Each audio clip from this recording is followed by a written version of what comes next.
Hey guys, how's it going? Let's see if y'all can y'all see my starting screen and hear me yet. Let's see, do I have audio working? I think so. Let me go shut my door to bedroom. I'm listening.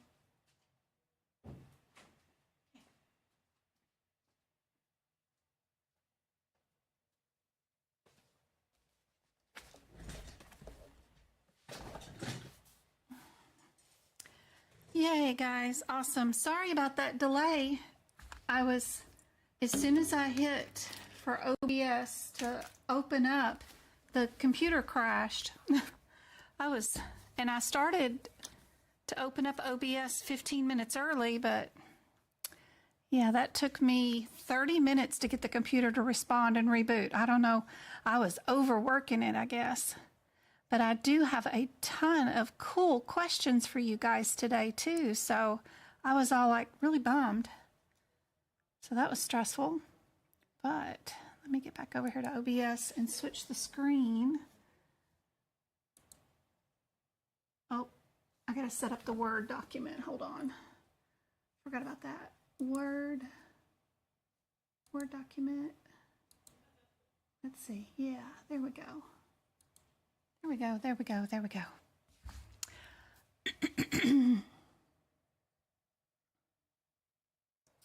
Hey, Erin, I have a question. I ran across some do nots in the CPT book that are green font versus black. What does the green font mean? Go. Green means go to me. No, yeah, green means go to me. Red means do not. I don't know.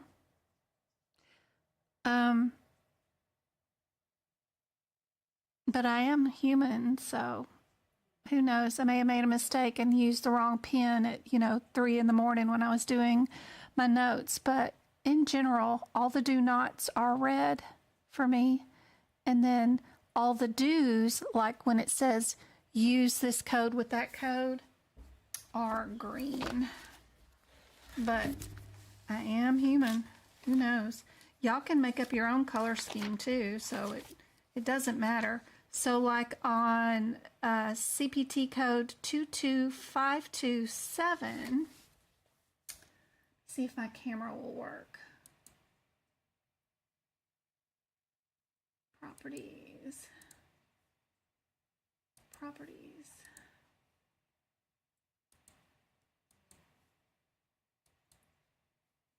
And then we'll go to properties. Yeah, good.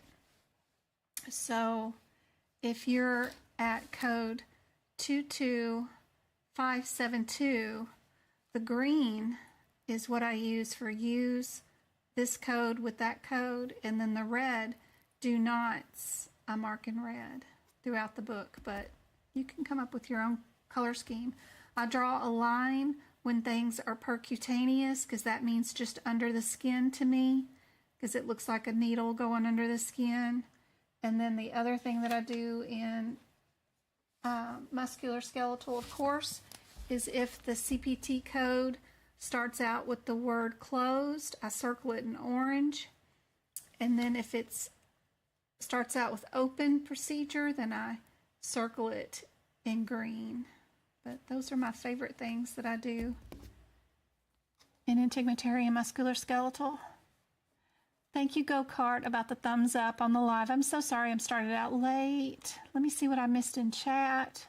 Let me get y'all your first question up too, since we're starting late, and I know you guys have got to. Let me move this Word document. I got to move it off this screen to the screen. Let's see. Does that move? Yeah, that moves. And wrong one. This is not the one. Oh, this is not where I need to be. I need to be down here somewhere. It closed everything down for me. All right. Here's your first question for tonight.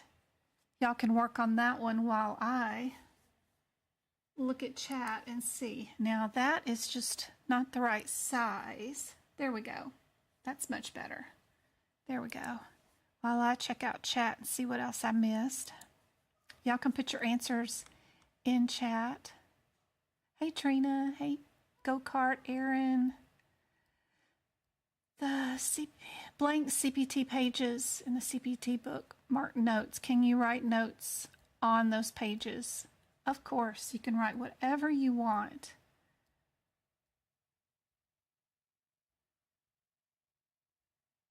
Yep. Silly question. I'm sure I thought I read somewhere that you cannot write that much clearly. That was wrong. Nope. Even when you sign up for your exam, you will get a screenshot that says what you need to bring, and it says in that screenshot from AAPC that anything you have written in your notes will not disqualify you from anything. It just says handwritten notes in the coding book are permitted, and manuals will not be disqualified due to writing contained within or therein. They got all that fancy writing, but that's from AAPC. Anyway, right there. And that's just a screenshot from it. Says what to bring when you schedule your exam. It's right there on the screen when you schedule your exam. It's just an old wives' tale that gets passed around from one person to another person for no reason. You remember that thing that they did in kindergarten where the kindergarten teacher whispered in the ear of one student, and then by the time it got all the way around the classroom with 20 students, it was just a total hot mess and wasn't even resembled whatever the first student was told. It's just like that. All right. Help you understand F1298. Yep, sure can. F1298. I know there was quite a few people that took their exam on Saturday. How was it? How did y'all fare? I know you probably don't have your results yet, but I was just curious to see how everybody did, if anybody's in there.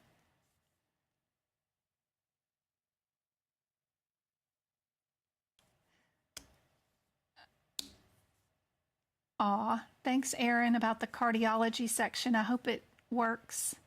Hope it makes a big difference for you. Howdy from New York. Howdy, howdy. We got Massachusetts, too. Anyone here is going to go meet Miss Jen in Las Vegas? Aw. Cats. Y'all don't start fussing. Let's see, how long did it take you? My cats are fussy. No. Who's fussing? Who's fussing? You. No. You are going to leave Chloe alone. You're going to come over here and you're going to leave Chloe alone. Come on. Play with your toy. Come on. Come on. Yeah, you just sit there and you play with your toy. Quit stressing me out. Okay. I have a question on page 792, pulmonary diagnostic test. What's going on, Go-Kart?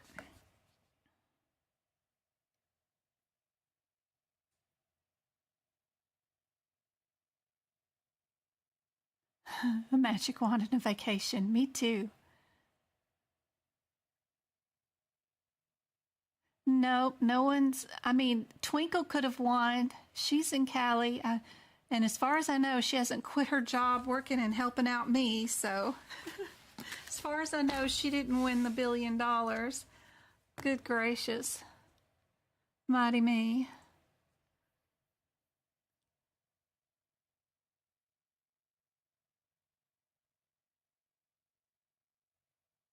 Everybody would get free copies of my notes for sure. And unlimited exam attempts. We would have a fun time. All right.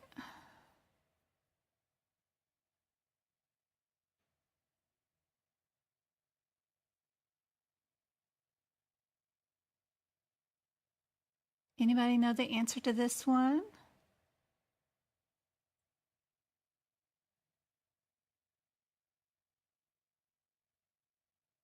Casey spent her time in the ICD-10 book trying to find all the eye symbols. Corresponding with the guidelines so that you could move the guidelines over there. That's a wonderful task to do. That's awesome. That'll make a big difference. What section am I going over? I have some questions that some people from Arizona were planning on coming to come see me. They thought they were only 2 hours away from me, but they're actually 4, so they're not going to be able to come. So they had a list of questions of things that they got wrong on the practice exam questions, and they couldn't figure out, okay, why did we get these wrong? And so I have a list of those. I have a lot of radiology, anatomy terms. Then I have ICD-10, integumentary, musculoskeletal, female ovaries, one of those things going to be removed, and some new questions from their practice magazine that just came out for August of 2023 that were just, they only have like 4 of them that are worth a darn, but out of the 20, but I copied a couple of those today. Was going to share them with you. A sequencing question that was pretty cool that I liked.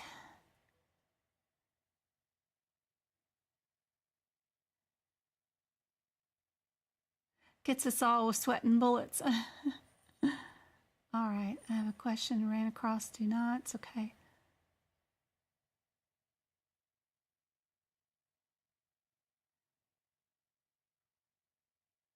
I should, what's it say?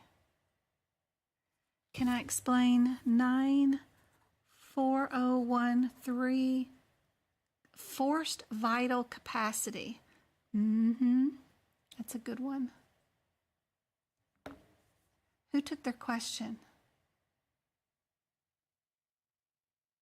You got a 68. I have to work on my time a little bit. Bright Farms. Yeah, it's a marathon. It is 120 seconds per question. Goes by so fast. I'm going to show you guys some great examples today on these. So close.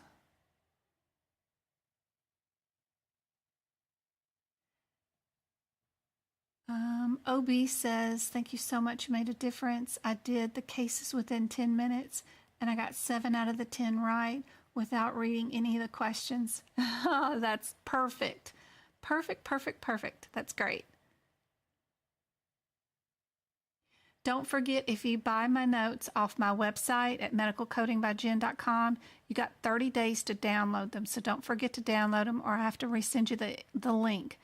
On Etsy, just don't lose your access to your email account that's tied into logging on to Etsy. Sometimes the iPhones create your own account. I don't know what it does, but it's something where you don't have to set it up and log on. It's an instant account set up for you, and then people can't get back into it. And then they lose everything because the files are not something that we can email because they're too huge, megabyte size. They won't fit in anything.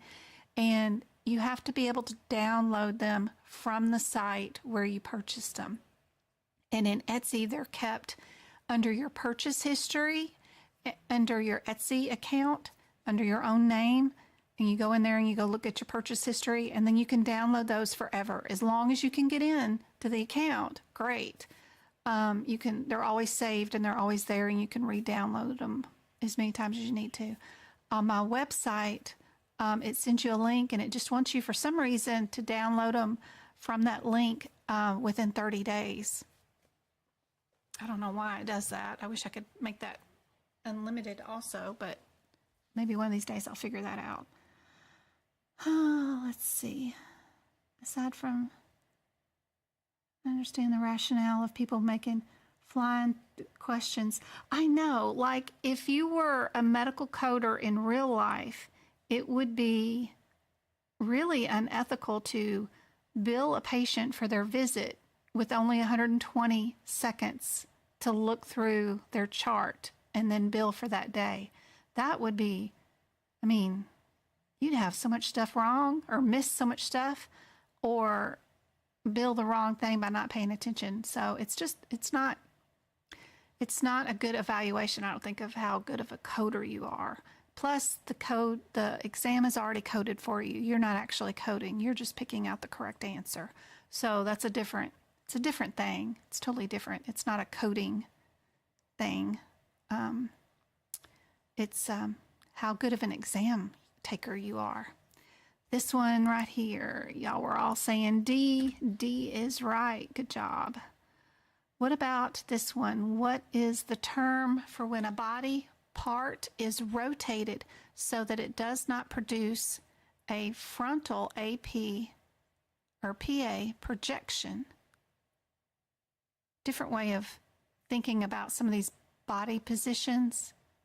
Kind of advanced, but I like the questions. I'll get to your ICD-10 code and your procedure code in just a sec.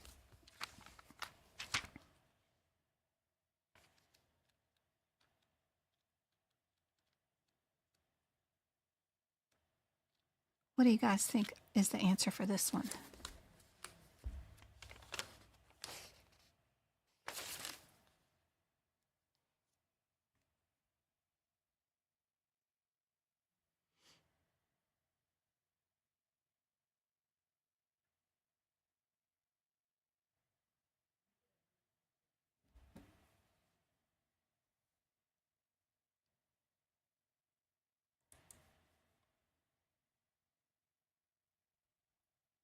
Oblique, good job. So, Go-Kart was asking 94013 CPT code. What does some of this mean? So in the CPT code descriptor, it says functional residual capacity. It also tests for forced volume capacity, and then it tests for expiration reserve volume. So it's measuring from the time individual components for inhalation, exhalation, so we've got functional residual capacity, how much capacity we have, and then forced vital capacity. If we blew air in you instead of you just sucking in air, how much could we get in? And then how much can we blow out for the expiratory reserve volume? So it's given us 3 different measures on the lung capacity. What is the term for lying down on a horizontal surface? Central ray is parallel to the surface. So if we're laying down horizontally on a surface and then the ray is parallel, what would we be at?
Everybody saying C?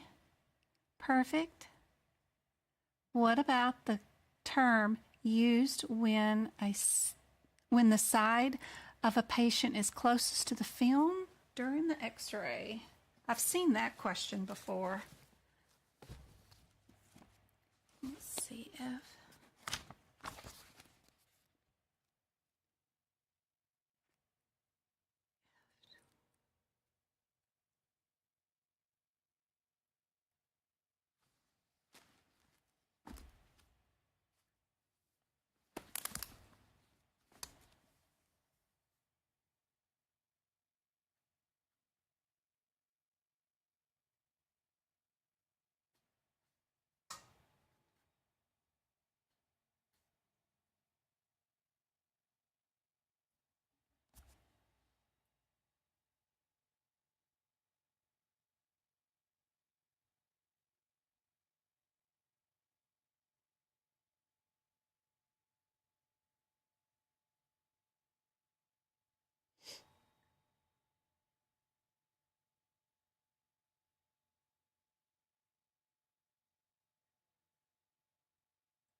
What do you guys think on this one? Everybody going D, lateral? D is lateral. Somebody asked me about diagnosis code F12.98. It looks like it is cannabis use unspecified with other cannabis-induced disorder. So, you know how using cannabis can make you have anxiety. You can get paranoid, you know? So you wouldn't be anxious or have anxiety if it wasn't for the cannabis use. So this is a combination code that combines the cannabis use disorder with anxiety so that it's related. They're all in one. You wouldn't have the anxiety if it wasn't for the cannabis use, because they have some with and some without, and some with some other cannabis use disorders.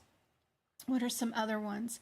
Some of the other disorders can make you have an eating disorder, a non-eating disorder, and a too much eating disorder. It can make you uninspired, like where you won't get up and go to work, or you're no longer doing your artwork. You're just in a vegetative state. So it can induce other types of mental disorders on top of the mental disorder of addiction of the cannabis use. So anyway, hopefully that helps. All right, what is the positioning term for when a person is lying face down on the front of the body? This position is also known as ventral recumbent.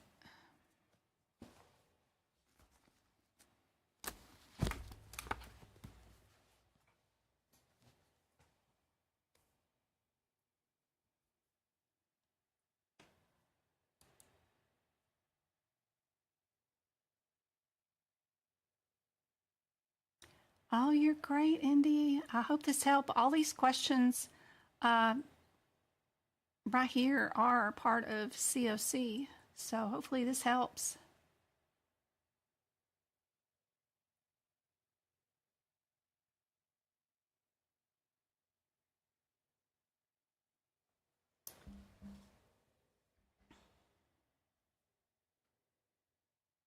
A lot of that ICD-10 document that I did with the top 10 guidelines has got a lot to do with COC too. I'm starting on one for all the integumentary procedures. That's just a one document how do I code all the integumentary stuff with all the guidelines and stuff. Started on that yesterday with all the MAS surgeries, the precancerous versus neoplasms versus viral stuff, how to tell what to code with my own little tips and stuff. So coming on that. That's prone. And what formats can an x-ray order not be received? COC question. In what format can an x-ray order not be received?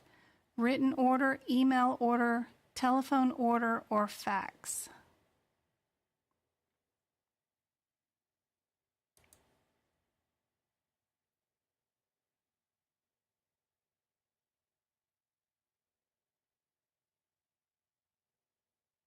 Oh, you're welcome, Dev. I hope it helps.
This one is by telephone. So if you look at this, anything that is different than the other ones, so like we have a written order here on a prescription pad. Uh-oh, I hope the computer is not going to freeze. Okay, there we go. Written. Email is still written. A fax is still written. The telephone is the only one that is not written. So that's how you tell this one.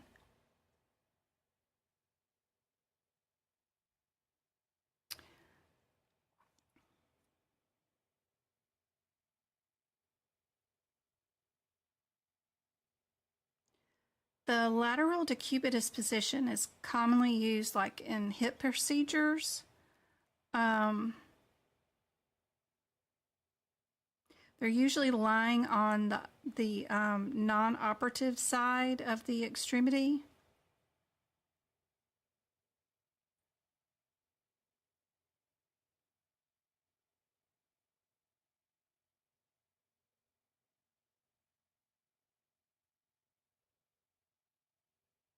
So there's like a lateral kidney position, there's a lateral chest position, and then there's the lateral recumbent, or what they always call the decubitus position. There's some great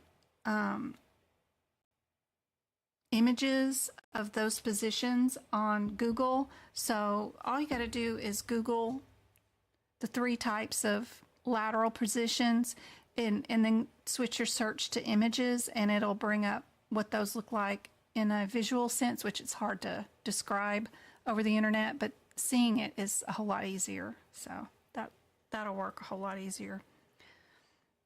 I don't think the CPC will get that in depth into the differences between the lateral positions, but a COC exam could. So be sure you know the differences if you are doing COC. All right, 732. Let's go look up our differences here. 732.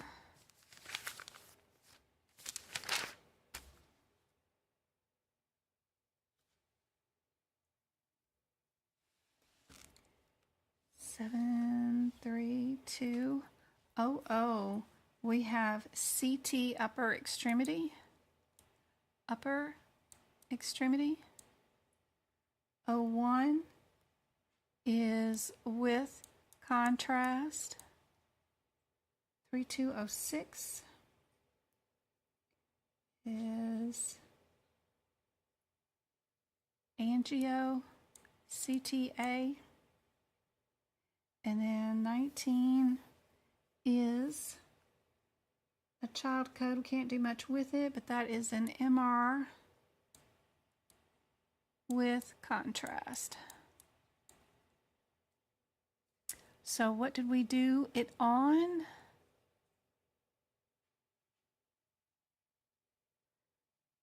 If we did a reporting contrast medium that was administered orally, you know we can't use anything with contrast. And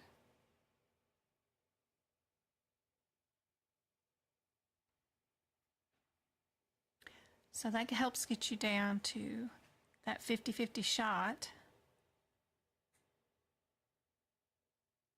What do you think the answer is for this one?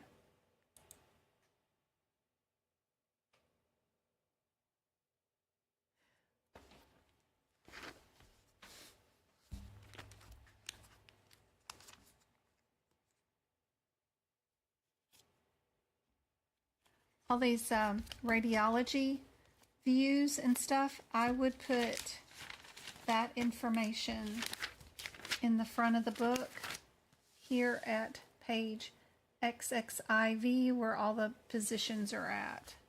Any of that information that you want to add there, super handy dandy to put there.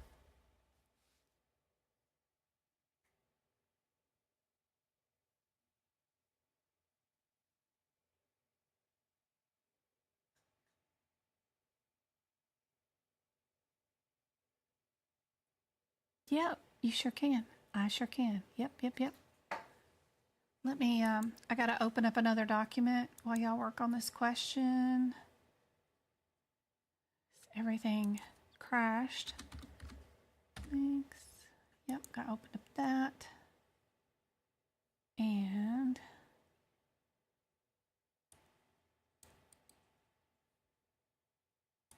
copy. Let me find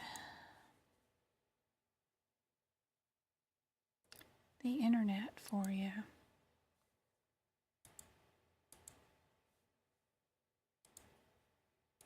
Open, says me. Why won't the internet open up? Oh, because it's over here. It's on a different desktop. Okay. I'm a loss because everything is moved. All right.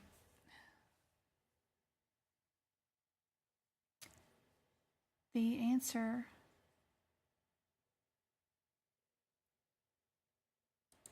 to this question, before we go on to our next one, is our OO. When contrast is done orally or rectally, it does not qualify as contrast. So the only one of those CPT codes that does not contain contrast was A. Now, let me see if I can't show off this. Yep. So in chat, I'm going to put this link here for you.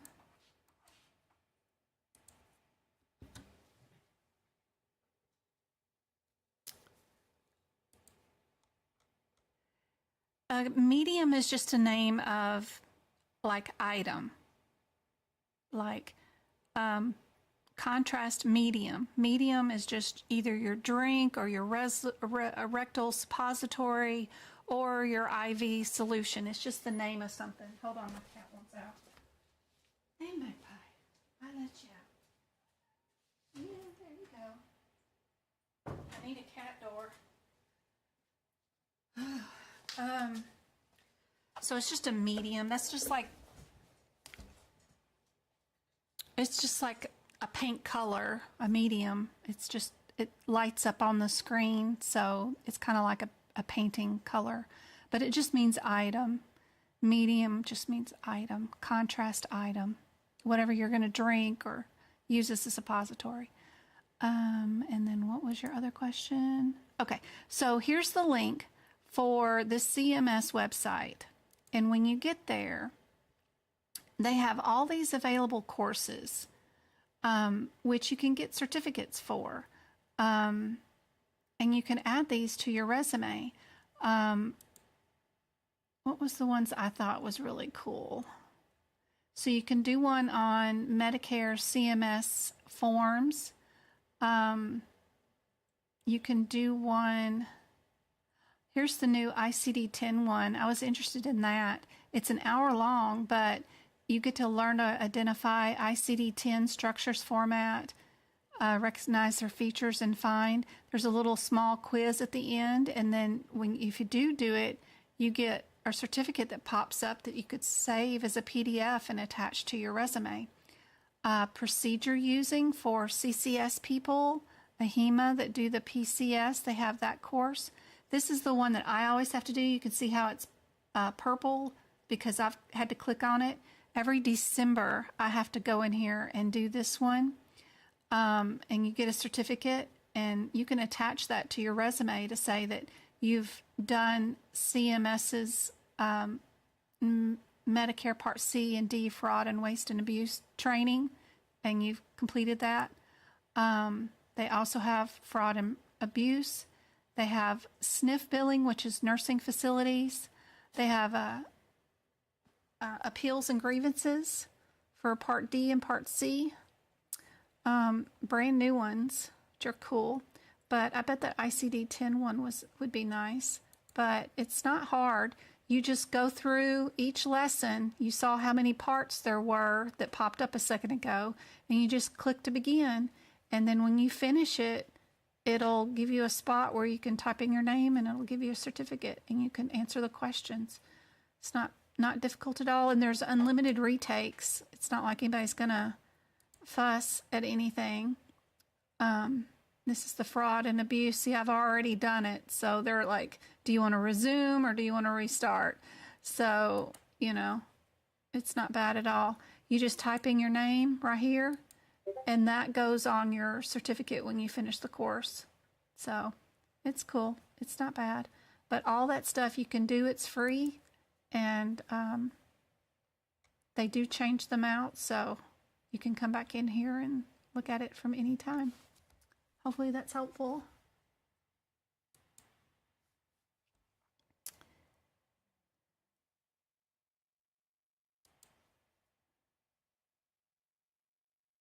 You're welcome.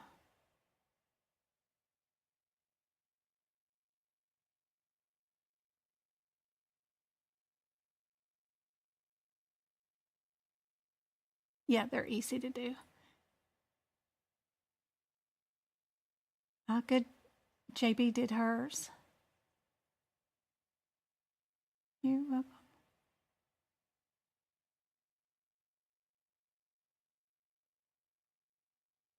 You're welcome. You're welcome. You're welcome. Okay, let me get back into our quizzes for tonight.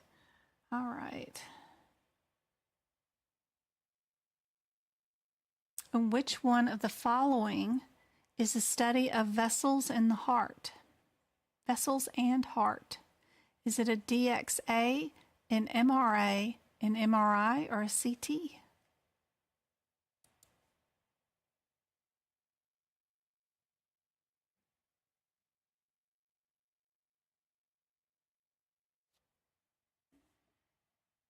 You just did the ICD-10? Cool.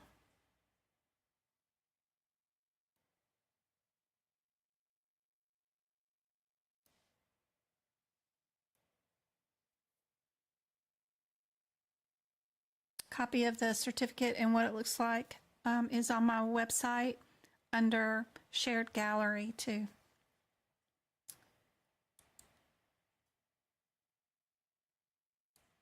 Arteries and vessels, MRA. Yeah. There you go. This one might be a little difficult, and I know it's probably really difficult for you guys to even see. It's a matching thing.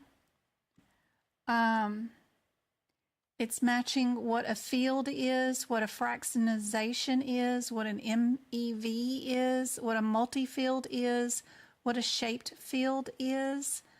Some of them are blocks. Some of them are dosages. Some of them are, there's another different dosage. Some of them are areas, and then another dose.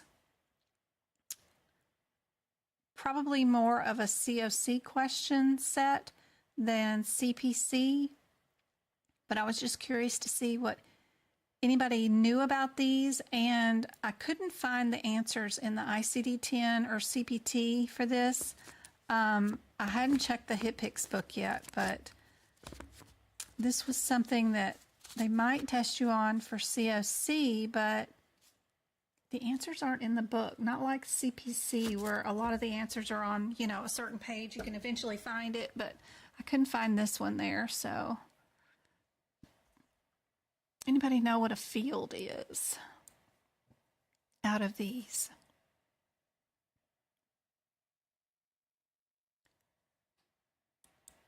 Probably not blocks, probably not radiation. Probably not a field, since we're asking to define a field. It's probably an area, right? So I'd put D there, not knowing much of anything else. Fractionization, right? Hey, Chloe, what can I help you with? A fraction is, you know, half of something. I see the word division here. Might be a good guess. MEV. Multi-field, looking at that and then seeing this as 3 or more fields. That might be just multi-field. That might be easy to get rid of. Shape field. What would be a shape field? It's either blocks or what else do I have left over? A dosage. Blocks or dosage. So I put A here for blocks because it's a field, and then MEV I put as a dose. What do you guys think? Does that look right?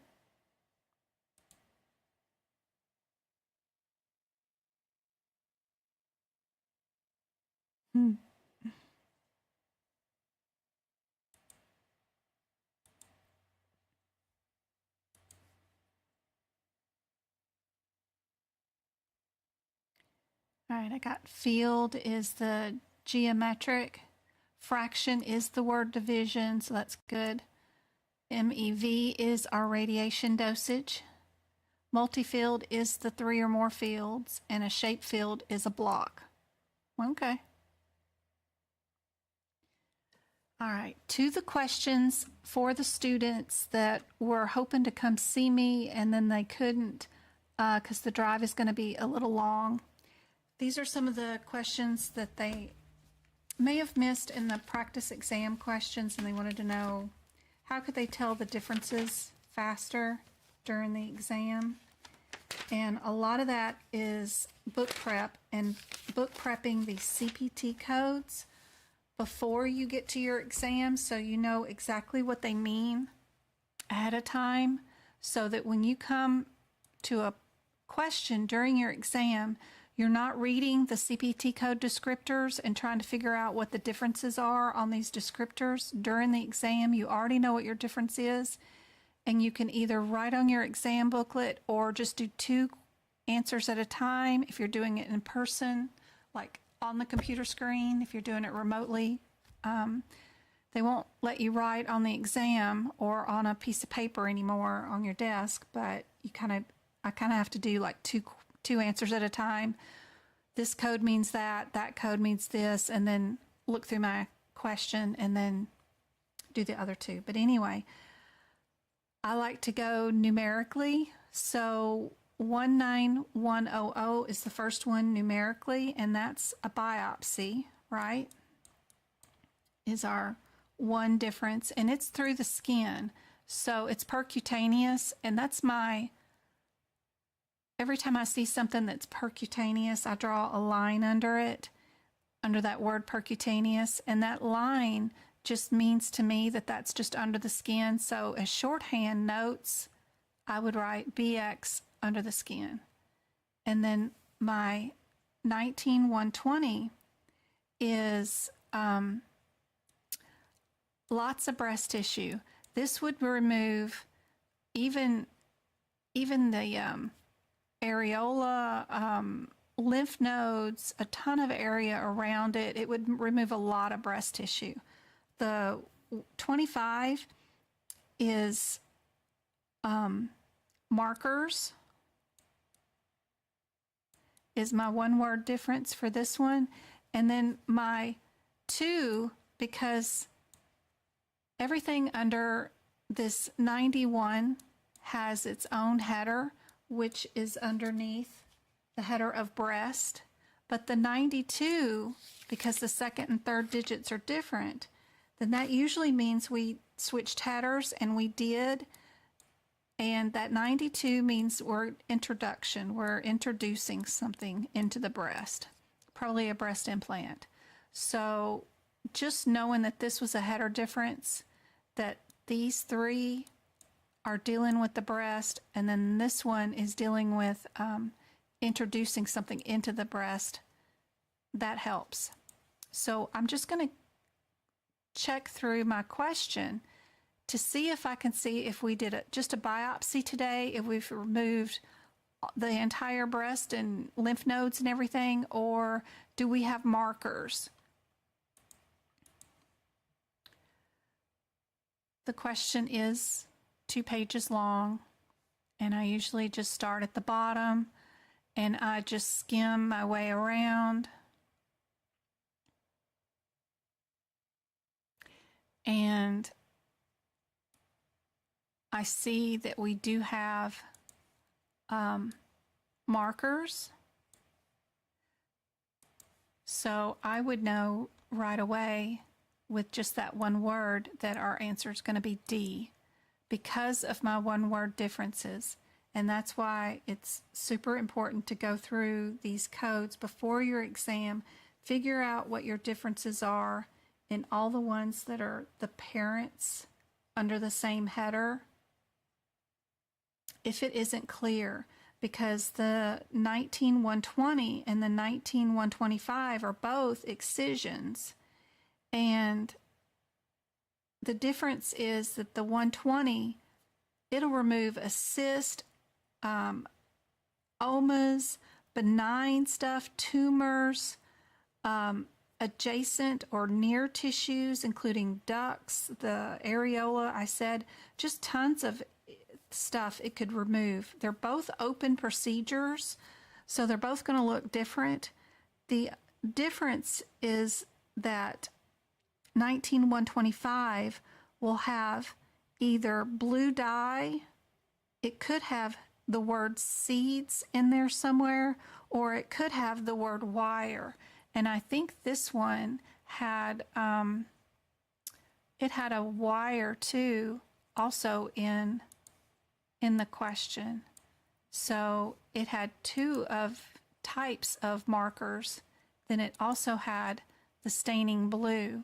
So my notes have all types of whatever could be a marker, whether it's a wire, a seed, or blue staining. If those are in the question, then I know it's always the 125. If there is no marker and we're just dissecting stuff, then I know it's the 120. And if we only go just through the skin just a little bit to do a biopsy, and we're not deep into lymph nodes or other areas, we're just doing through the skin biopsy, then it's the 100.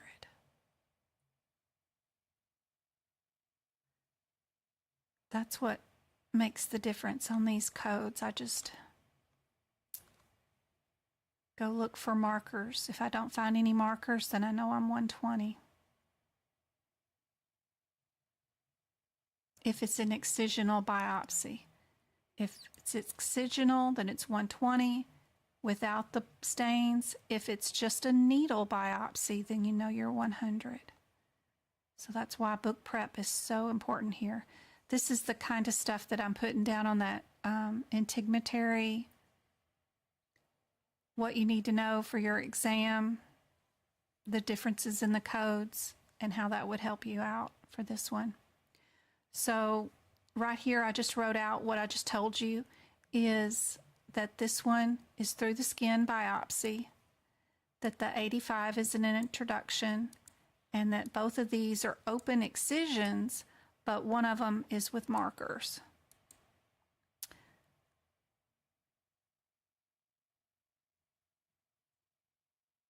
And then what the differences says on the CPT codes. That same example had some diagnosis codes with it, with some of the procedures, but I separated out those questions. And if you didn't want to look at the CPT codes and you only wanted to look at the ICD-10 codes to see what those differences are, you can use that tool too to figure out your differences.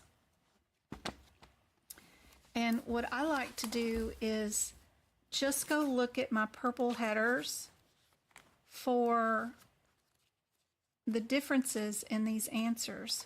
So in your ICD-10 book, if you just go to the very first thing that is an N,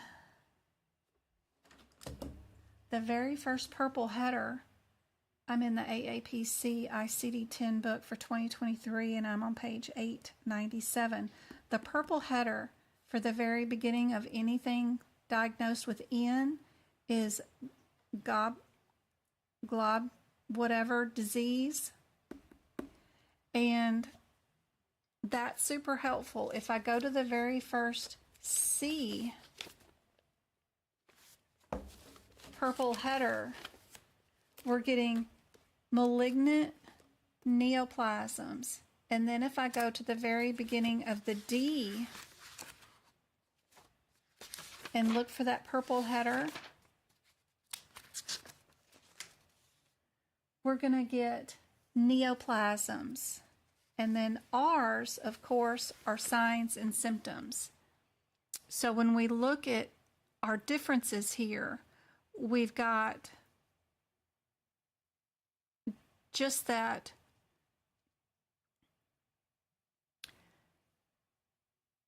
knowing what this type of disease is that it's related to nerve endings, spores, or small vessels that are grouped together, is part of a kidney disease, right? And then we've got the neoplasms, then we've got symptoms, and then we've got whether they're malignant neoplasms or not. And what the question had in it was that a patient had a biopsy, and the biopsy said she had a papilloma. And knowing what the diagnosis word of papilloma means, does that mean that's a symptom? Does that mean it's a neoplasm? Does that mean that's cancerous? Does that mean it's a kidney issue? What is a papilloma?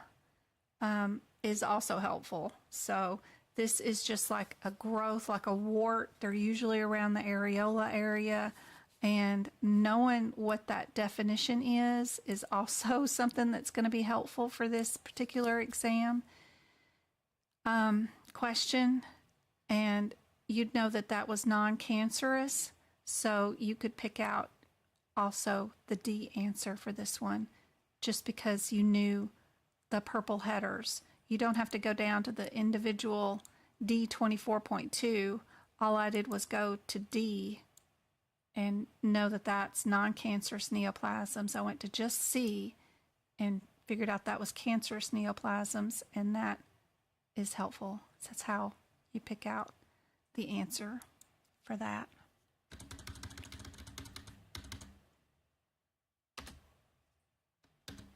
I don't know. Does that make it easier or confuse everybody?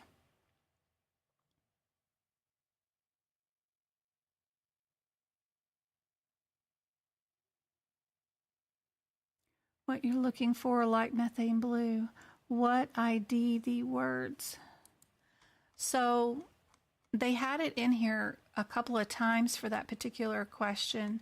They had at the very bottom, of course, they said it was a stained tissue, and they called it methane blue. They also said several times that there was a wire used, which is also part of that 125 code. And then again, they said the methane blue, and then right here they said they used a hook wire.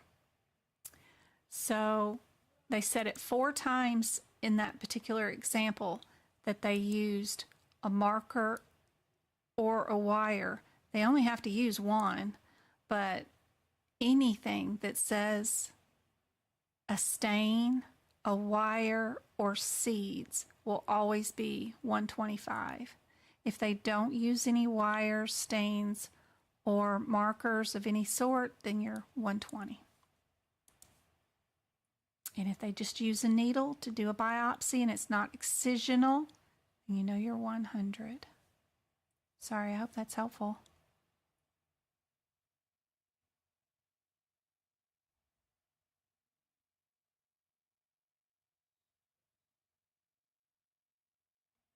So this is what I write underneath that CPT code 125.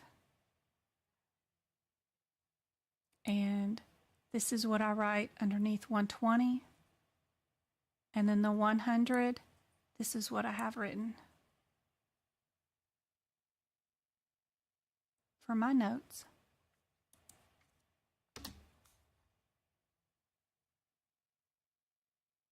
And you might want to add that to a definition list in Integrity where you're keeping up with uncommon names, but they turn out to be something pretty common, like this is an AKA term for a wart.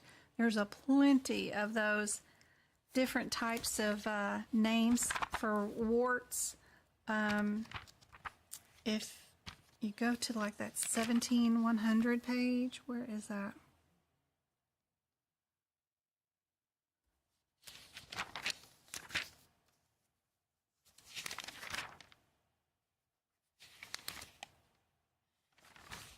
Oh yeah, 17106 is where they get rid of vascular proliferative lesions, which is just another name for warts. I keep a running list underneath that CPT code of all the different types of things that could be listed as warts. Sorry, it's CPT code 17110 of the benign lesions. I've got plantar warts.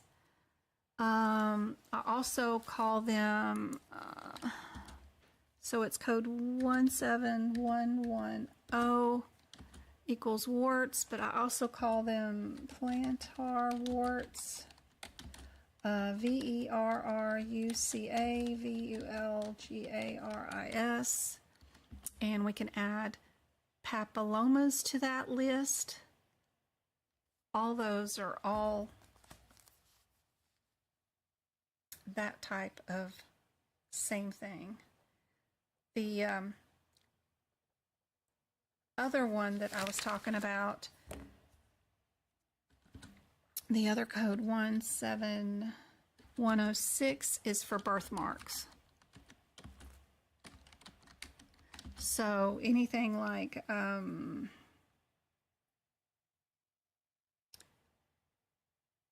port wine stains, hairy nevuses, congenital nevuses, Mongolia skin, those kind of things are all birthmarks.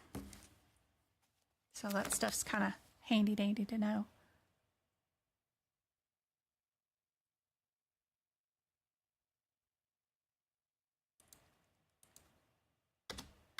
process of elimination is what I've got color-coded here.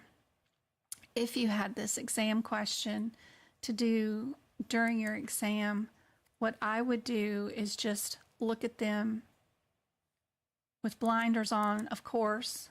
Try not to look at the second, third, fourth, fifth, whatever codes here first. Don't worry about those yet. Just look at your very first ones first and look for similarities. So what I've got here is B and C are the same answers.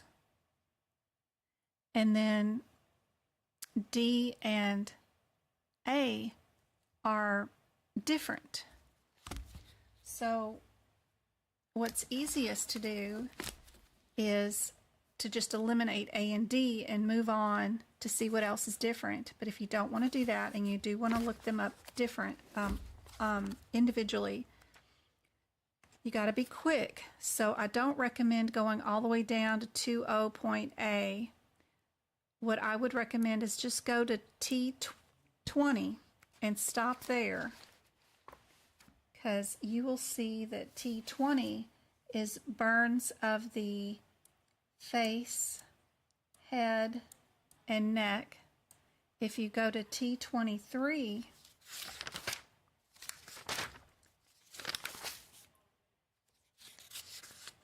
this is faster than going down to the individual numbers. T23 is of the wrist and hands. What did we do? We had third degree and second degree burns. You know that third degree burns are always going to be first because we code the heaviest, biggest burn first, which third degree is the worst. So we're going to code hands first. So we know we can get rid of A. Out of the T23.3 versus the T23.6, I would just stop at that point. But look at my differences. T23.3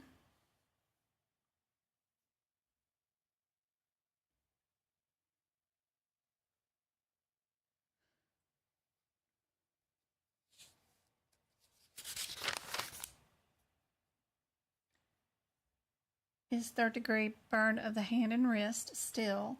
If I look at T23.6, we're getting corrosion. It doesn't say anything about corrosion, so I know I can get rid of D. But process of elimination would have gotten me to B and C, and I wouldn't have looked at anything else anyway. But just in case you're scared, you can still do it faster if you just stop at the only digits that you need to stop at. Don't go all the way down to 6.01A. That will take you forever. Try to stop as soon as it looks different from one code to the other. That'll save you some time. So with B and C as our only possible answers, because we can only do our third degree burn first, it's our first code. This code is the same, this code is the same, that one's the same, and this one's the same. The only difference is these T31s. So then we can go to those two.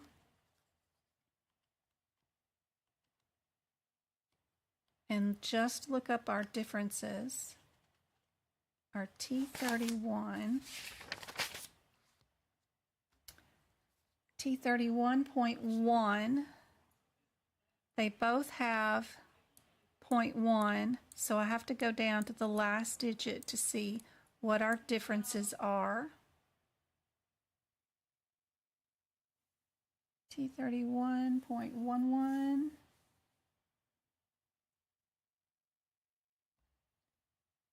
is 10.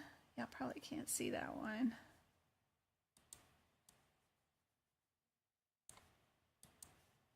One is 10 to 19% total body surface, and then our 10 is 0 to 9% total body surface area. So what would be your answer for this one?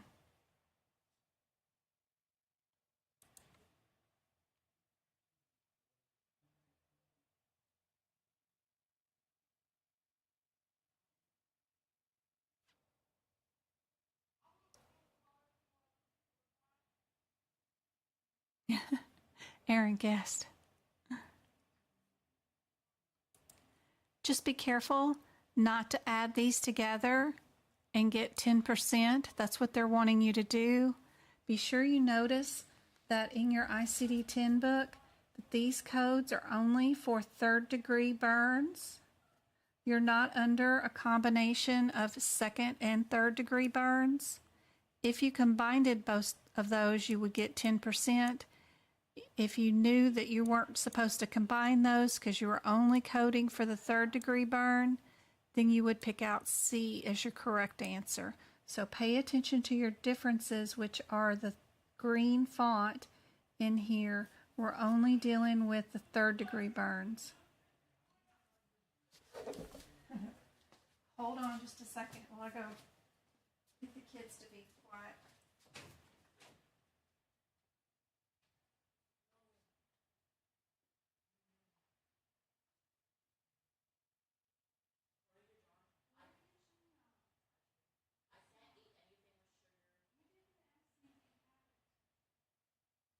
Stay out of my ice cream, Travis. Child. He's eating all my ice cream on my couch. Lost his mind. All right.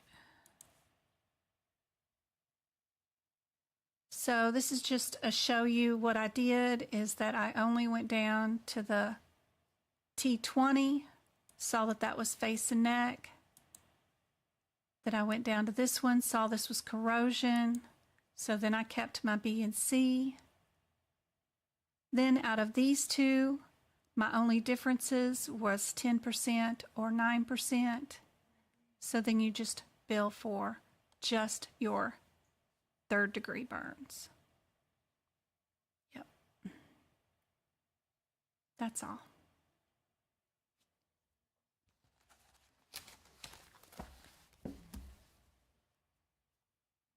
I did this one wrong for like a year. It took me forever to realize that these codes were under third degree. I couldn't figure out why they weren't adding them and making it 10%. I just didn't see for seeing. I mean, it's like I looked at the question for a year and it took me forever. I just thought they had the wrong answer because I knew we needed to add those two together. But yeah, it's being silly. All right.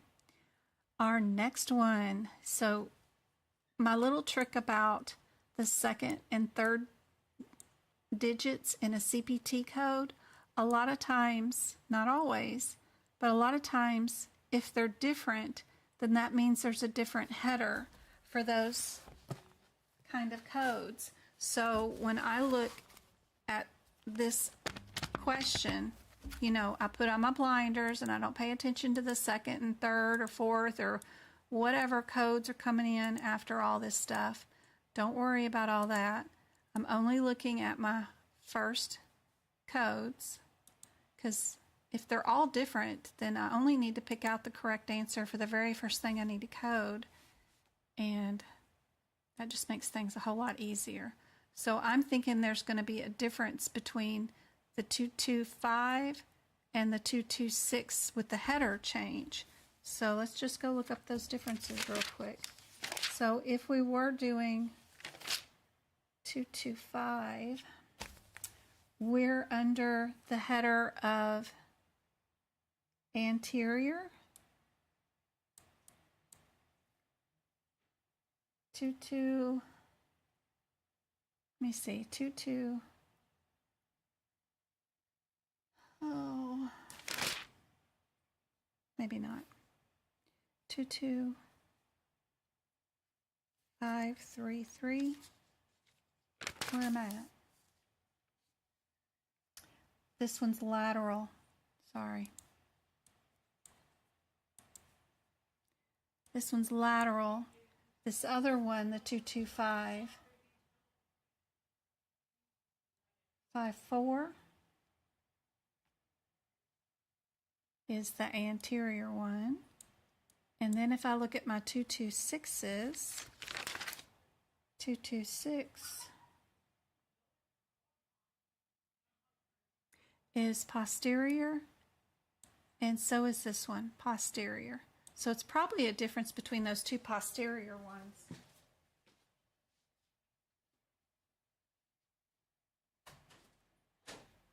Travis, if I have to stop my lesson again, you're coming in here for timeout the whole entire rest of the lesson. Just sit here and listen to me teach, okay?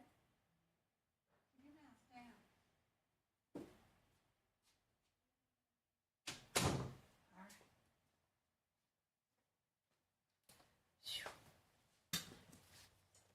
So what's our differences between those two posteriors? So 22612. We have to look at our parent code, which is our 2600, which is a single. And then our 22630, our difference with this one is that it's doing a lunectomy with a discectomy, and of course it's doing the arthrodesis or whatever with it. So if we end up doing a lunectomy or a discectomy, then we know it's going to be C. If we didn't do that, then we probably know it is A if we went posteriorly. So looking at this example, our patient was prone position. Prone position is that anterior, lateral, or posteriorly done. What does that tell you?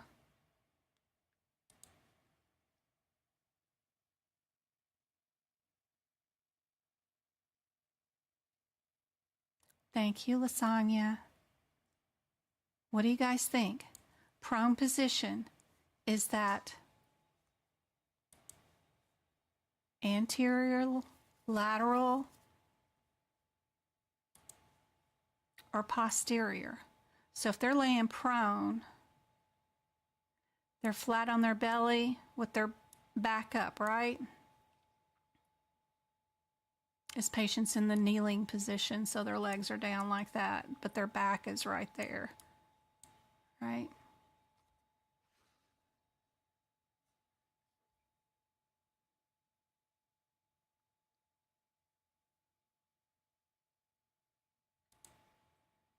So yep, you're doing, we can get rid of both of those. Then all we need to know out of our question is, did we do a lunectomy and a discectomy? So just search your question for those words. If they're not in there, then you know you did the other code. I see the discectomy and the lunectomy in it. So I know I didn't just do this single thing, that I know that I did C. Prepping these codes ahead of time before and knowing what those differences are, so freaking helpful. That's why, people fuss and complain about my notes, but that's what it does. It just helps with that book prep. And you guys can do it too. Just go look and see what the differences are. All these are they're all the ortho difference. They're all different, but they're all the same procedure. They're all marked the same, but some are posterior, some are anterior, some are lateral, and then some include extra procedures and some don't. And just looking up those differences ahead of time keeps you from having to read all this question and get confused inside all those words. Plus, I only looked and read 4 words in this whole question. I saw the word prone, and then I saw the word discectomy and laminectomy. That's all I needed to look for in these questions. It's a lot easier to do the questions when you don't read the questions. That way you don't get lost in all the propaganda that's in here. But all I did was show you the differences here: posterior, lateral, posterior, anterior.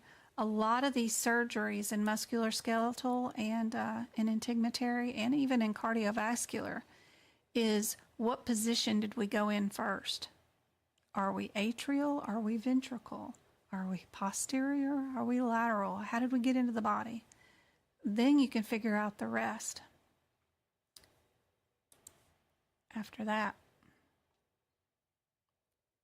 And then I went in with these 2 codes and said what was the difference here. So my 1-word difference is single ortho, and then this one does the ortho with the laminectomy and discectomy. And then I just saw those words in the question. It comes with some fancy rationale, but I like the way I do the questions better than that rationale. But I put it there for you. Worrying about and counting how many levels you're at or whatever, that's stressful. I like doing it this way better. That way you can't get anything wrong if you break it down like this first. And then break down what you got left. And only search the question for those differences. All right. All these are pretty much in a row except for that 75. So let's go look at 41 first and see what our differences are. 33.6. Sorry if I'm missing whatever you're saying in chat. 33.6. 41.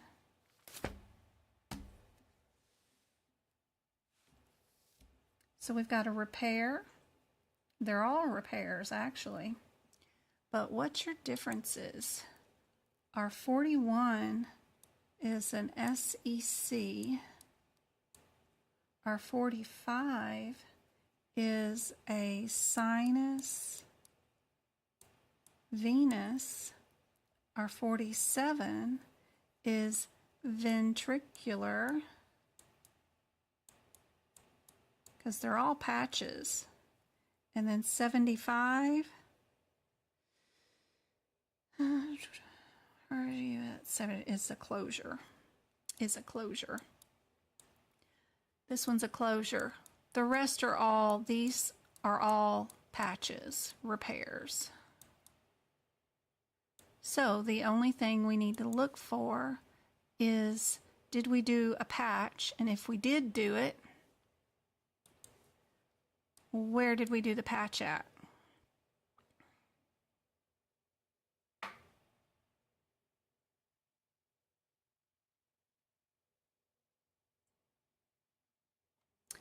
Our fossa whatever is at sinus, sec, or vent.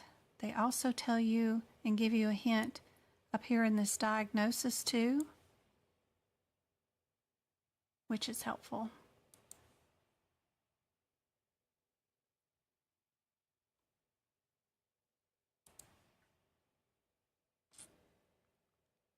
What happened? Oh, thank you, Erica, for giving out a monthly subscription. Congrats, Blondie. Yay. Awesome, awesome, awesome.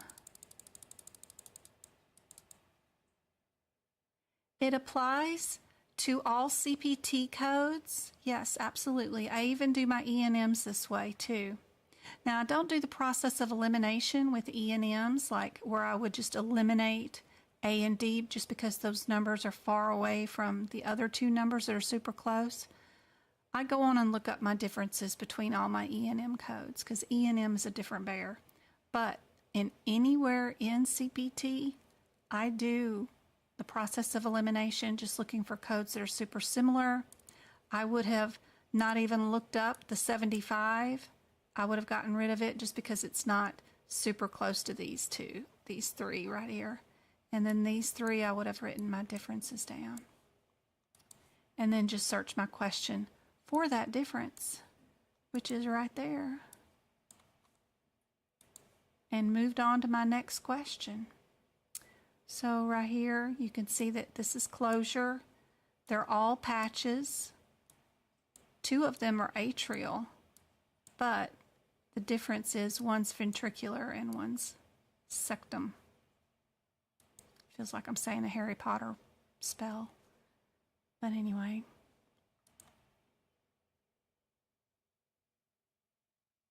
That's how I would have done that one.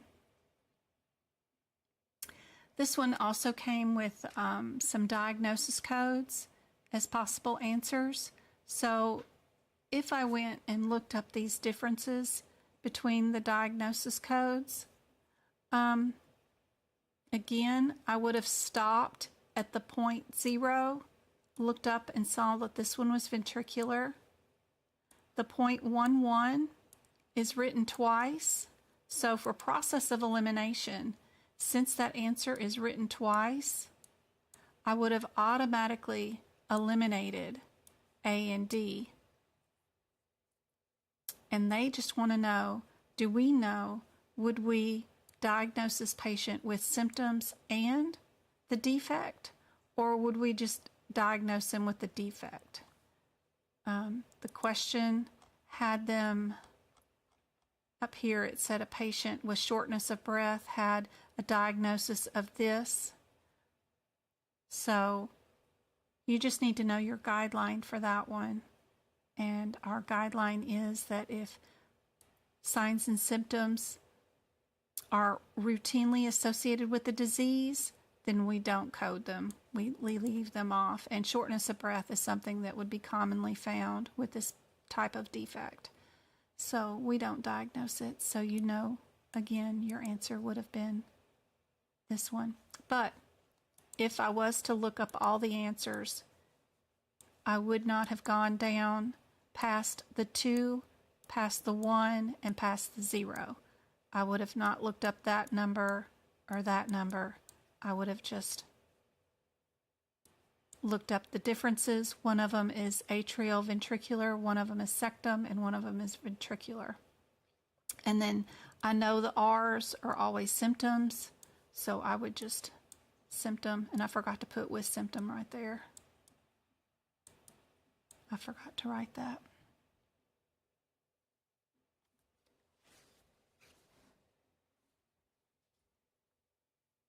But anyway, hopefully that's an easier way for you guys to do these questions. How about this one? How would y'all come up with the answer for this one?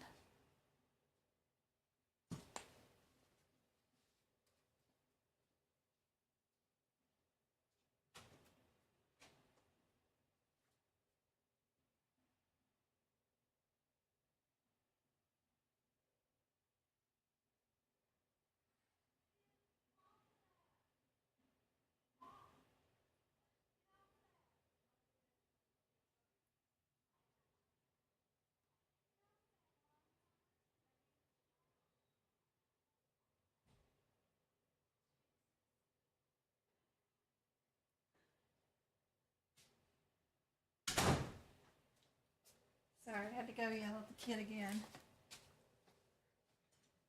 Oh, gosh. So look up your differences between the 60, the 61, and the 62. Don't worry about the second code yet.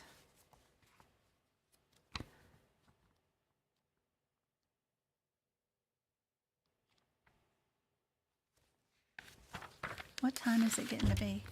Getting kind of late. All right, 586. 586. 60. What's our differences?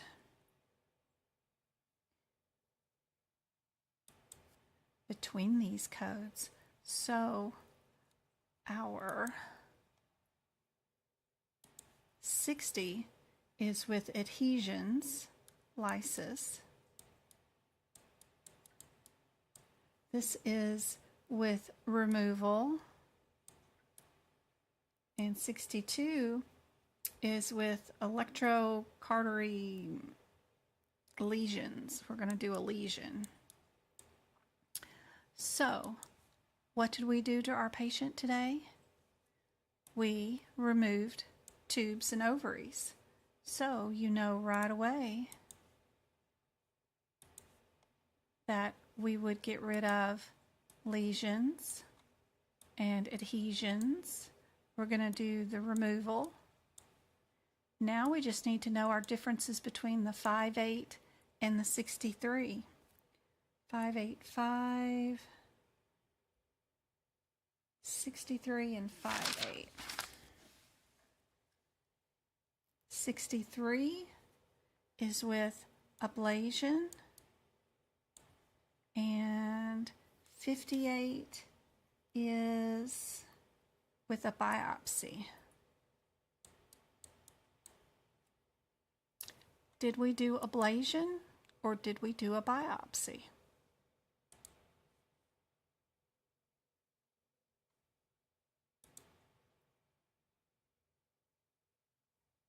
What do you guys think?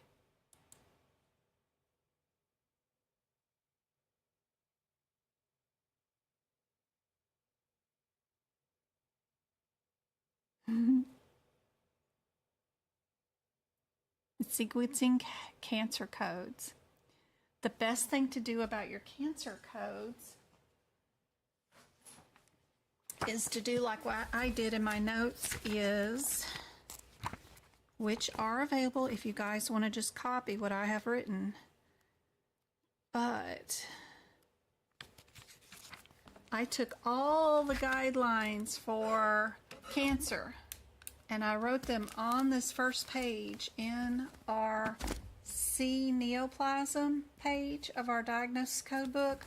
All the guidelines are here, and then I wrote all the examples of what order do you put it in if you have chemotherapy, what order do you put it in if you have anemia due to radiation, what if it's anemia due to malignancy, it's written there, what if it's anemia due to cancer, the example's written there. All of the examples are all written on the very first page. That way it's there, and I don't have to go look everywhere all over the books for all that stuff during the exam. That makes things a whole lot easier. And you can find those at medicalcodingbygyn.com if you want them. All right, this one we are going to use ablation, right? So it's just a word search is really what I turned this exam into, is a word search, and it makes it a lot easier, and you can't get the answers wrong. So again, I just wrote out lysis with removal, with lesion. Then I looked at my question, and it did say we were removing tubes and ovaries.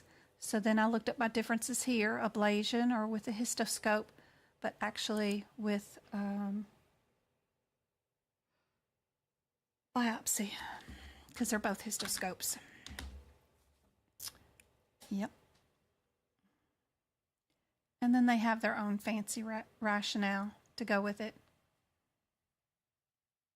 if you like the way other people do the exam questions.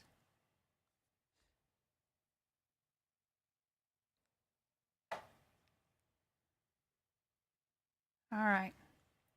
A few cool new questions that they brought out on the monthly magazine this month for August of 2023. These are 20 free questions that they give away every month if you are a member of AAPC. They're available on their website under free CEUs.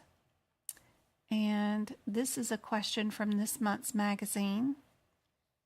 Which of the following statements about EKG is true? Is it true that EKGs are not scenario dependent and can be used in all situations? That insurance companies will only cover one interpretation? ER doctors cannot get MDM credit for reviewing a test they ordered. Insurance companies are always allowed an EKG to be billed with an E&M code. We're looking for one that is true. Which one is true? I hate it when they ask which one is wrong, because those are harder to find. Good night, Webb. I'll see you later. I hope this was helpful. That tip from the other night about word search helped so much. That's great. That's awesome. Transverse effect, extremely helpful. I need to rewatch the previous live stream. Awesome.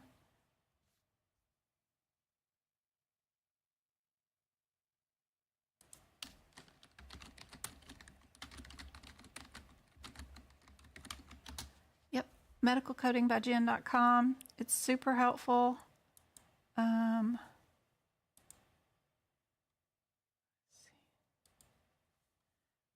There's a lot of free information there too, just in case. You guys, this is what the website looks like. If you scroll down on even the very first page, if I can get my mouse to work again, there's an exam right here too. You can take this exam. It's for free. You can hit start and do the little quiz. So that's kind of cool. That's here on my website on the very first page.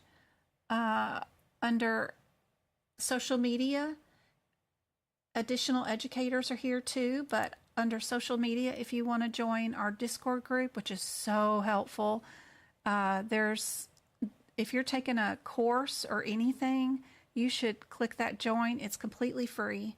There's 2 years of practice questions, just any info you ever wanted to know about the exam, it's all stored in there. Plus there's people on there that if you post a question, if you have a course or something you don't understand, or what's the difference between this code and that code, you can post it in there and somebody's in there 24/7 help you answer it. Under resources, if you go to CPT book page, prep right there, when it gets there, I have these 8 pictures. You can click on each one of the pictures. It'll tell you what I'm doing and give you the instructions so that you can prep your own books to have notes in it just like what mine do. I even have the anatomy and how I fix those up and how I do my ICD-10 book prep. I have 1-sheet guidelines for sepsis, HIPAA, sequela, heart attacks, all kinds of stuff that will help you. How to do, what's the answer for delivering twins, and what's the difference between parent and child codes. You can click on any of these and it'll make it big. Super helpful. It's free for you guys. There's also book videos on how to prep books. There's a blog. When I do tutoring or workshops, those will be available there for purchase. That's the shop with anything you possibly want. As far as ICD-10, CPT notes for whatever's going on. If you still need to change your 2022 book into a 2023 book, I even have a document for that. Old workshops, if you want to purchase those. You can even get a clock with my logo on it. All kinds of stuff. Just all kinds of stuff are in here. Copies of my notes for ICD-10, CPT, HipPix, all kinds of stuff. The shared gallery is super helpful. It's free. You guys can even add your own pictures to it. If you want to know what do I use to carry my books in, what ink pens do I use, what camera do I use for the remote online testing, all that stuff is all here. The pink pages and the baby blue page is for how many components are in each vaccine. It's something you need for the exam that you can transfer. How do I get an extra hour for my exam and ADA, and who do I email it to? Right there, more copies of my notes, how many questions or where, all kinds of stuff is all here for you guys. So it's all free if you join up. And lots of notes if you guys need them for any of the books. All right, let's get back to that question we were dealing with this EKG. What did you guys think was the correct answer for that one?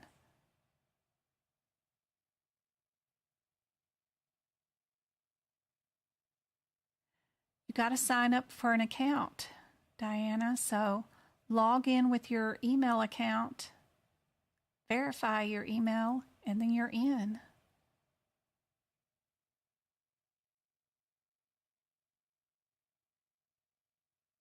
Membership is free.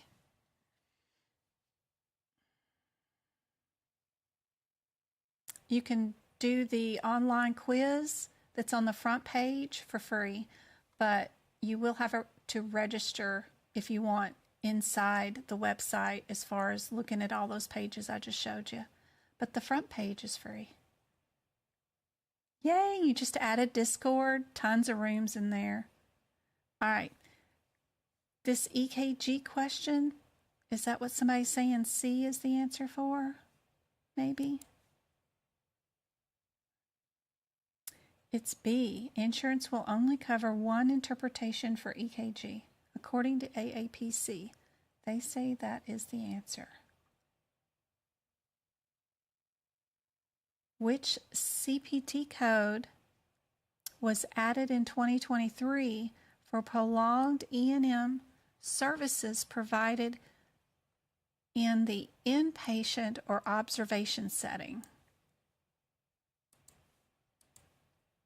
Is it our 415, 416, 417, or 418?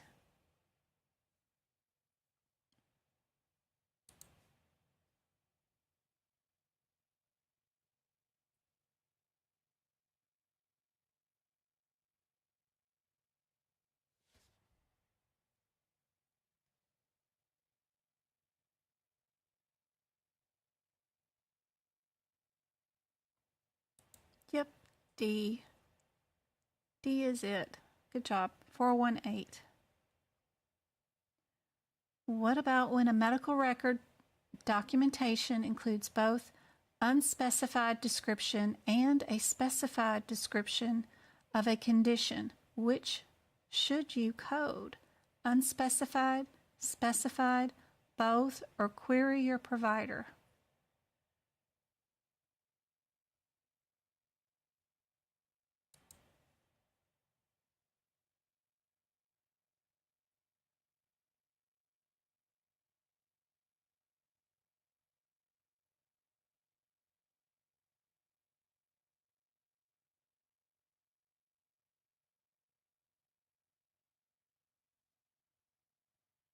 This is a guideline.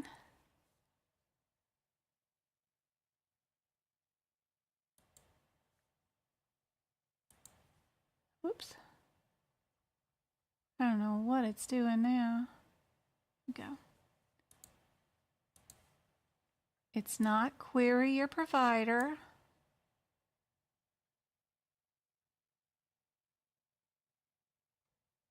So now what do you think the answer is?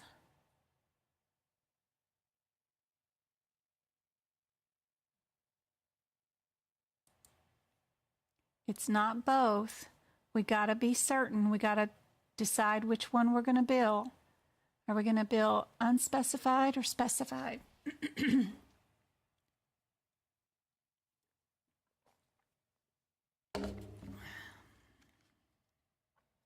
Ooh, it's trash can night. That's right. We got to take down the trash cans.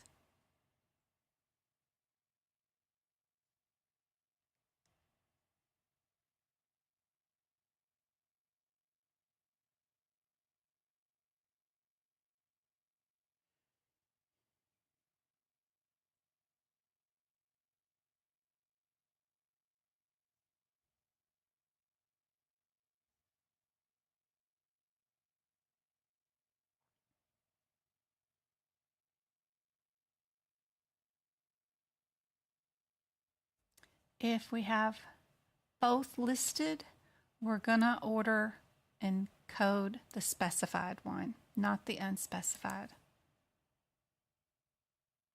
according to AAPC.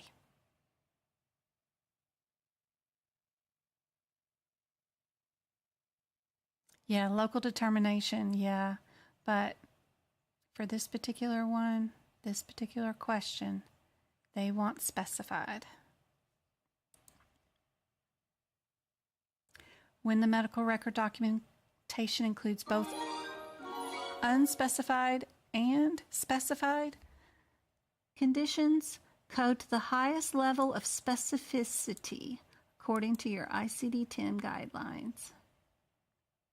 All right, and a lovely question. I like this one. A patient has an acute on chronic systolic CHF. The patient also has hypertension and CKD stage 4. What is the proper sequencing for this condition? I like this question.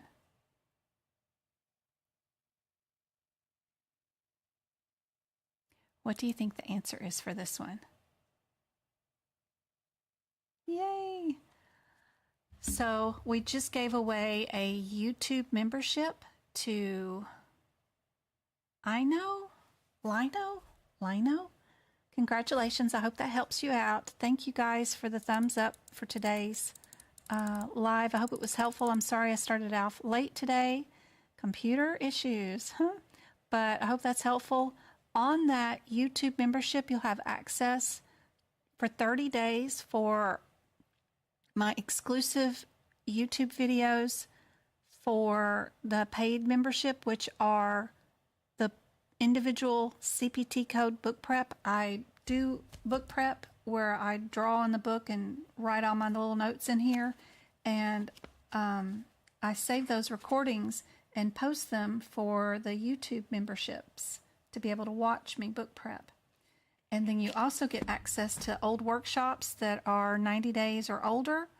And those workshops are great because I try to do 75 questions in 3 hours, just in the same pace as the exam, so you know how fast you need to go, like 120 seconds per question, so you have enough time left over to do the 10 cases at the end.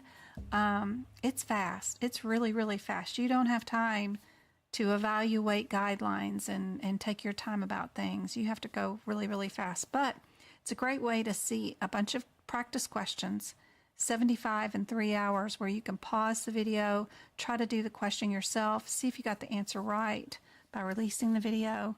Those videos are super helpful, and I hope that helps you out. You're welcome. YouTube picks the winner. I don't have a choice in that, but I just toss the money at them and they do that, so I hope that's helpful. Anyway, for this one, we got some C's and A's. I know we'd put CKD at the end, right? Doesn't that make sense? Always seems to always be CKD at the end. I might not know much about CHF or hypertension, because the hypertension led to the congestive heart failure, which led to the kidney disease. I mean, all of it originated with hypertension, because you get high blood pressure first before you go into something else. But if you're not clinical and you don't know anything else, most of the time, out of all the answers you guys see all the time, the kidney disease always ends up to being the last thing that's coded. So I would look for CKD to be at the end, and that usually helps me get the correct answer for this one. But think about the disease process, how you get hypertension in your 30s, and then you don't take your medicine in your 40s and 50s like you're supposed to, and then that's when you are in trouble in your 60s and you end up dying of CHF. So be sure, if anybody in your family has hypertension and they're in their 20s, 30s, make sure they take their medicines daily. If they don't want to pass away right at 60 and they want to hang around to 70s and 80s with the grandkids, make sure they take their meds. Anyway, there's your answer for that one with the rationale. Woo! Ended right on time, even though I started late. I hope this was helpful. I hope I didn't rush through all the questions too much. I won't be here on Wednesday because we're going to go to the water park tomorrow with the boys, because school starts Monday. Next Monday already.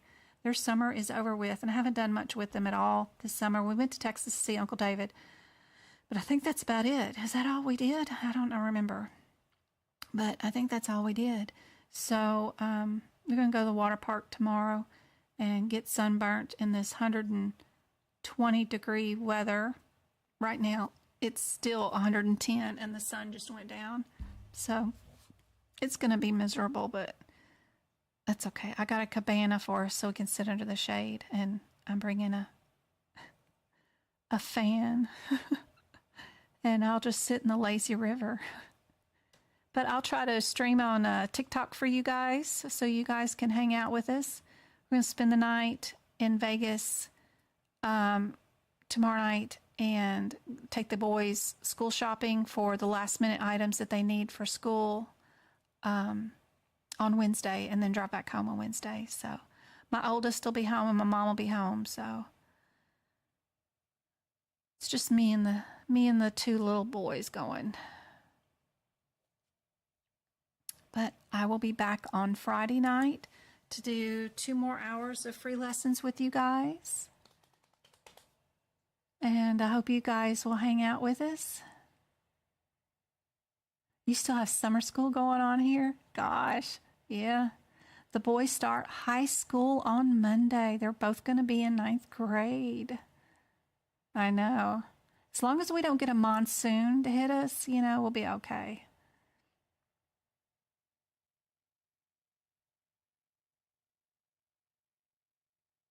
Last week of August. Wow. Yeah, ours starts August 1st here. It's crazy. It's 63 degrees. Oh my gosh. It's still 110 degrees right here right now. I think the high today was 123. It's crazy. Yeah, it's miserable out there. But I will be on TikTok if y'all want to go live. If my cell phone will go live. It's super hot, and the cell phones do not like 120-degree weather. But I bought this thingy that you attach to your cell phone, and this thing gets icy cold. I don't know how it does it, but it's got 2 fans on it. But it turns this pad into ice. Like, you can't touch it. It's frozen. But I'm hoping that that'll attach to the back of the phone, and then it will keep the battery from overheating. So we'll see. They can make all kinds of stuff, and for all kinds of issues you've got. It's too funny.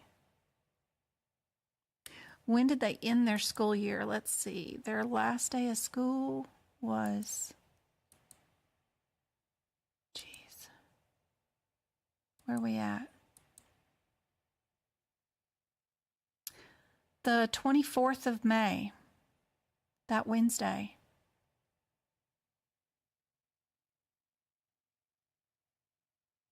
Was their last day. Good night, Sonny. I see you later. Hopefully I can answer some questions too while I'm on the TikTok live. So if y'all got questions about certain things in general, I can answer on the fly.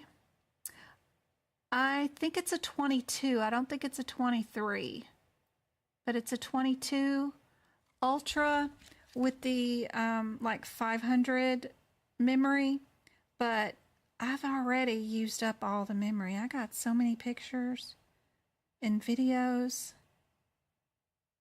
See, I don't know how I keep up. I got 4,352 pictures, 3,300 screenshots.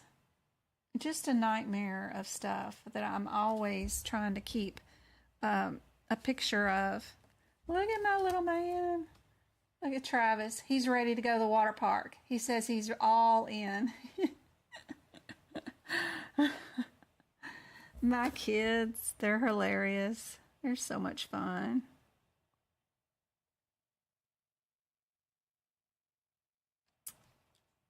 Sunday was my Dad's birthday. He's no longer with us, but I wish he was. That's me and my dad. We had some barbecue. That's my daddy. I miss him. We were at a water park that day eating hot dogs.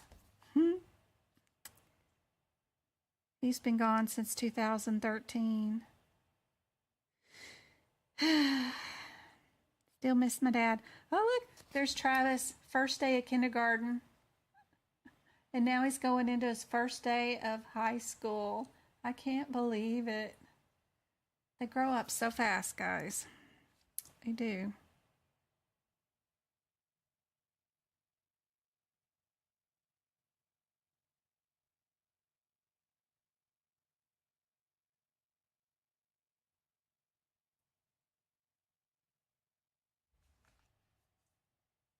Thank you, thank you.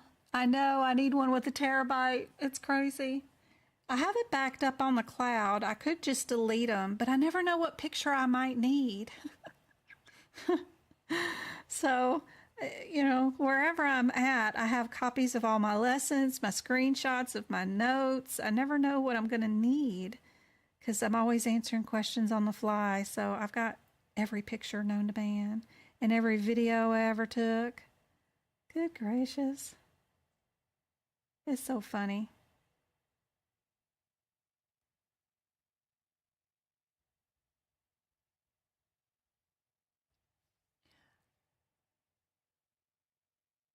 They do. They do grow up so fast. You think you can't wait for them to get out of diapers. And then you think, oh, I can't wait for them to start walking and getting their own drinks out of the refrigerator. Or, I can't wait for this. I can't wait for that. And then by the time you stop thinking about I can't wait, then it's like, oh, crap, where did all the time go? Oh, no. All right, guys. I love you. I will see you again on Friday. And if I can go live at the water park, I will be on TikTok.